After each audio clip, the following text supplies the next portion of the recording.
Okay students, आज हमने Confucius के कन्फ्यूसिवाद को जाना। अब कल हम पढ़ेंगे जैन आगम में तपश्चर्या।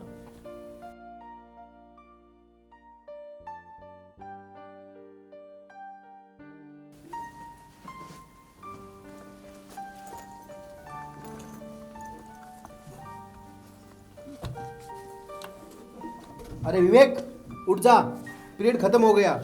20 मिनट का ब्रेक है, चल कैंटीन चलते हैं। अरे सर, कल जैन आगम में तपश्चर्या पढ़ाएंगे और तुझे सिर्फ खाने पीने की पड़ी है। अरे नहीं जाऊंगा तो मेरे पेट के चूहे मर जाएंगे। अरे चल यार, अब तो चल। अरे नहीं यार, तू जा, मैं तो बुक पढ़ूंगा। ओ, ये कौन सी किताब है? ओ, तब साधना आत्मज्ञान। ओ पढ़ाकू, माना हम बीए की स्टूडेंट हैं। फिलोसॉफी हमारा बस एक सब्जेक्ट है। तू अभी इतना पागल क्यों हो रहा है? अच्छा दिनेश यार, तू एक बात बता, तू कॉलेज में पढ़ता क्यों है? अरे यार, जैसे तैसे ग्रेजुएट होना है और घर वाले अपना घर बसा देंगे। उसके बाद कहीं नौकरी ढूंढ के अपनी लाइफ तो सेटल। और तू बता। हाँ तो यार, मैं भी अपनी लाइफ सेट करना चाहता हूँ, इसीलिए तो मैंने फिलोसॉफी सब्जेक्ट लिया है, ताकि अपने जीवन को समझ सकूं और जीवन दर्शन को समझ सकूं। बाप रे, ये मामला तो बड़ा सीरियस लग रहा है। इसे लाइफ के पते सीरियस होना नहीं, सिंसियर होना कहते हैं। सिंसियर? वो कैसे?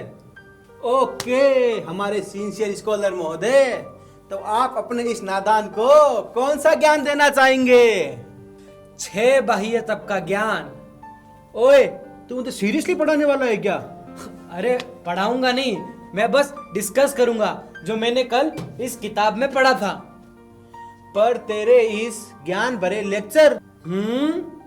अरे बाबा, मेरा मतलब है तेरे ज्ञान भरे डिस्कशन के बाद तू कैंटीन तो चलेगा ना? हाँ हाँ हाँ, चलूंगा। पर लेक्चर लंबा मत करना। हाँ, सिर्फ 10 मिनट। ओ तो चल, तू भी क्या याद रखेगा?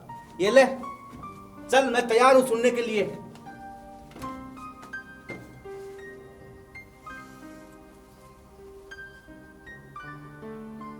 कर्म क्षयार्थ तपत्य इति तप। कर्म क्षय के लिए जो तपा जाता है वह तप कहा जाता है, अथवा कर्म दहनात् तपः। कर्म को दहन अर्थात भस्म करता है, वह तप है। जैसे ठंड में आग के अंदर लकड़ी कोयला डालकर भस्म कर दो और कड़ाके की ठंड में हाथ अपा लो। ले, तेरे मजाक की बात भी यहाँ सटीक बैठ रही है। लिखा है कि जैसे अग्नि संचित तृष्णादि ईंधन को भस्म कर देती है, उसी प्रकार अनशन आदि तप भी मिथ्या दर्शन आदि को के द्वारा संचित कर्म ईंधन भस्म कर देते हैं, अतः इसे तप कहते हैं। अरे विवेक, तप तो ठीक है, लेकिन तू कोई बाहरी तप का ज्ञान देने वाला था। अरे उतावला मत हो, बता रहा हूँ। निश्चय और व्यवहार के भेद से तप 2 प्रकार के होते हैं। निश्चय और व्यवहार?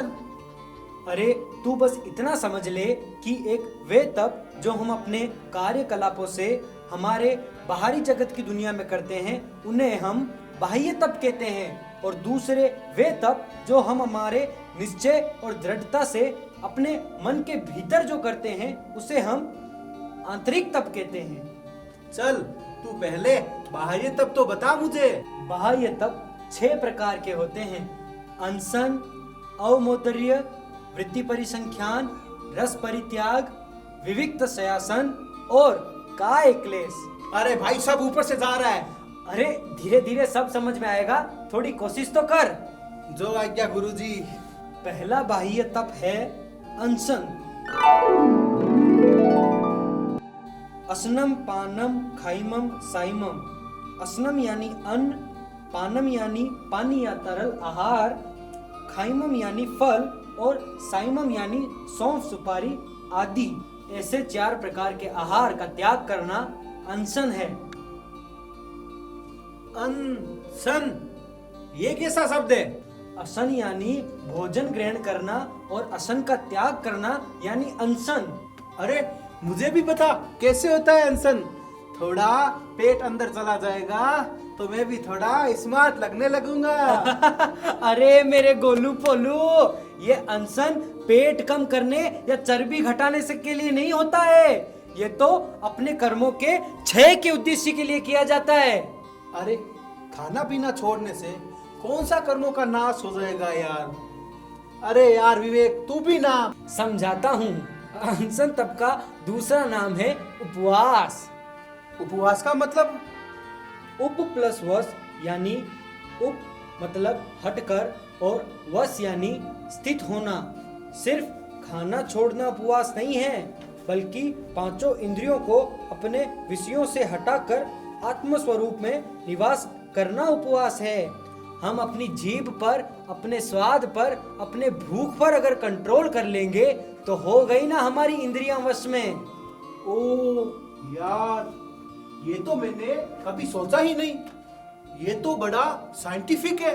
पर अनशन यानी उपवास करते कैसे हैं? यदि मुझे एक दिन का उपवास करना हो तो?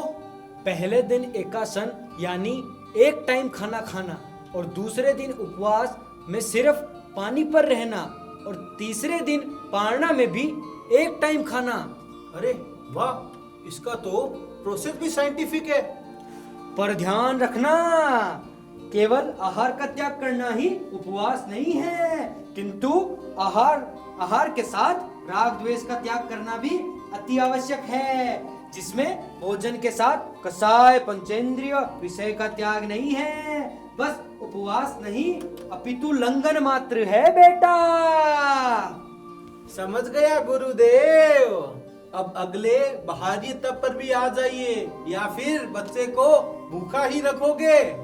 चल बच्चा, अब अगले तप में तुझे कुछ खिला ही देते हैं। वो कैसे? क्योंकि दूसरा बाह्य तप है अमोदर्य। अमोदर्य? मैं समझाता हूँ। अमोदर्य यानी भूख से कम खाना, आधा पेट भोजन खाना, इंद्रियों को तृप्त करने वाला भोजन का त्याग करना। यानी कचौड़ी, समोसा, रसगुल्ला ये सब नहीं खा सकते, और सिर्फ खिचड़ी, दाल, चावल ये सब खाना, वो भी आधे पेट? नहीं यार, मुझे तो 6 रोटी, चावल, पापड़, भुजिया ये सब खाने की भी आदत है। हाँ, तो तू 6 रोटी की जगह 5 रोटी से अवमोदर्य की शुरुआत कर सकता है। और इस अवमोदर्य का फायदा देख, इस बुक में लिखा हुआ है कि मोक्षाभिलाषी मनुष्य को संयम को जागृत रखने के लिए, उदर जनित दोषों को शांत करने के लिए, संतोष और स्वाध्याय की स्थिति के लिए अपनी शक्ति अनुसार अवमोदर्य तप करना चाहिए। ओ गॉट इट। जब पिछले महीने मेरी पेट में दर्द रहने लगा तो डॉक्टर ने कहा, तुम्हें जितनी भूख लगती है उससे 2 रोटी कम खाया करो। अरे यार सच्ची, ये जैन आगम के तप रियली बहुत साइंटिफिक है। अब तू मुझे तीसरा तप बता। तीसरा बाह्य तप है परिसंख्यान। ध्यान से सुन। भोजन, भाजन, घर मोहल्ला और दाता को वृत्ति कहते हैं। इस वृत्ति का परिसंख्यान यानी नियम ग्रहण करना वृत्ति परिसंख्यान है। तो तुझे समझ आया क्या? हाँ, क्या समझ आया तुझे? वो मैं तुझे वृत्ति परिसंख्यान एक उदाहरण से समझाता हूँ। पर पहले तू मुझे अब ये बता कि तू मुझे कैंटीन ले जाके खिलाने क्या वाला है? तू क्या खाएगा? मैं तो खाऊंगा भी और पीऊंगा भी। अच्छा बोल, क्या खाएगा पिएगा? Pineapple shake with butterscotch ice cream. तो फिर चल। पर तू कैंटीन वाले को ये नहीं बताएगा कि मुझे क्या चाहिए। नहीं बताऊंगा तो क्या उसे सपना आएगा? और एक बात, ये pineapple with shake and ice cream मुझे डिस्पोजेबल ग्लास में चाहिए। पर कैंटीन वाला तो कांच की गिलास में देता है। हाँ, लेकिन कभी कभी तो डिस्पोजल में देता है। पर ये भी तू उसे नहीं बताएगा। अरे यार, ये फिर कैसे होगा?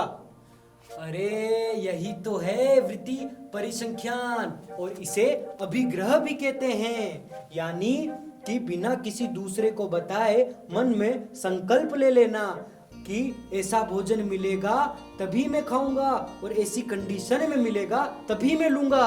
बाप रे, ये वृद्धि परिसंज्ञान बड़ा कठिन तप है, लेकिन अच्छा ही है, मेरे तो सेक के पैसे बच गए। शेक के पैसे बचे हैं ना, पर कचौड़ी तो मैं अभी भी खाऊंगा। हाँ तो फिर चल। अरे पर पहले बचे हुए 3 बाह्य तप तो सुन ले। सुना। चौथा बाह्य तप है रस परित्याग। जीवा इंद्रिया के द्वारा जिसका आस्वादन किया जाता है उसको रस कहते हैं। यद्यपि रसना यानी जीव विषयक रस 5 है, खट्टा, मीठा, चरपरा, कड़वा और कसेला। तथापि रस परित्याग में दूध, दही, घी, तेल, गुड़, लवण ये 6 रस हैं, इनका परित्याग रस परित्याग है। अरे तो फिर कोई पिएगा क्या? अरे एक साथ सारे रस नहीं छोड़े जाते, बल्कि संकल्प लेकर किसी एक दिन 1 या 2-3 रस को छोड़ा जाता है ताकि हम अपनी जीभ पर काबू पा सकें। तो फिर यार ये रस परित्याग मुझे भी करना चाहिए। तुझे पता है आजकल रोज रात को खाना खाने के बाद मेरी जीभ हमेशा सोडा पीने के लिए ललचाने लगती है और मैं अपने आप को एक दिन भी कंट्रोल नहीं कर पाता हूँ। फिर तो मुझे विविक्त शयनासन करना पड़ेगा। मतलब भाई तुझसे दूर रहना पड़ेगा। क्यों? क्योंकि तेरे साथ रहूंगा तो मैं भी तेरी तरह चटोरा हो जाऊंगा। नहीं विवेक, तेरे साथ तो रहकर मेरी आउट ऑफ कंट्रोल जीभ कंट्रोल में आ जाएगी। तू ही बता ये विविक्त शयनासन क्या होता है? हाँ तो सुन।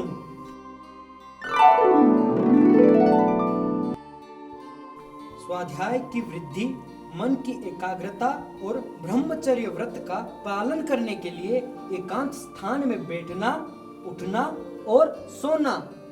फिर तो भाई इस विवेक शयनासन के लिए हिमालय के पहाड़ों में ही जाना पड़ेगा।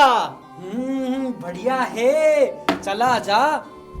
फिर तो वहां पे छठे बाह्य तप काय क्लेश का भी पालन हो जाएगा। काय क्लेश यानी काया को क्लेश देना। बच्चा समझदार हो गया है। अच्छा बताता हूँ। कर्मों की निर्जरा के लिए जो तप योग के द्वारा शरीर को कष्ट दिया जाता है वह काय क्लेश कहलाता है। काय क्लेश अर्थात शीत, उष्ण, भूख, प्यास आदि के द्वारा शरीर को कष्ट देना। अरे यार विवेक, लोग कहते हैं पूरी 84 लाख योनियों के बाद ये मनुष्य जीवन मिलता है, और तू है जो कहता है शरीर को कष्ट देने की बातें करता है।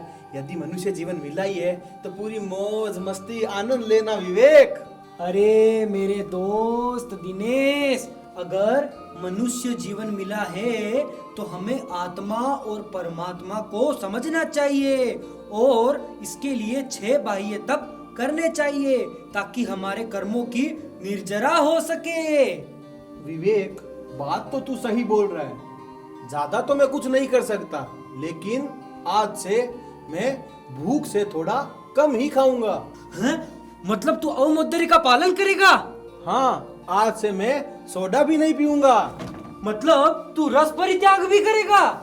हाँ, लेकिन मैं ये सिर्फ 2 ही करूंगा, बाकी के 4 तू ही करना। ठीक है, तो मैं विविक्त शयनासन करता हूँ और एकांत में चलता हूँ। अरे विवेक यार, मैं तो मजाक कर रहा था, तू तो सीरियस हो गया। मतलब तू अवमोदर्य और रस परित्याग नहीं करेगा? मैं तो करूंगा, लेकिन तू अभी कुछ मत कर।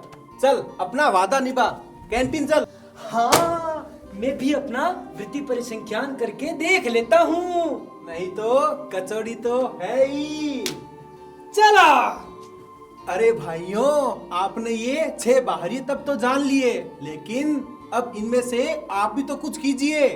और हाँ, इन तप के लिए इस पर्यूषण के समय से अच्छा मौका कहाँ मिलेगा? सोचिएगा जरूर।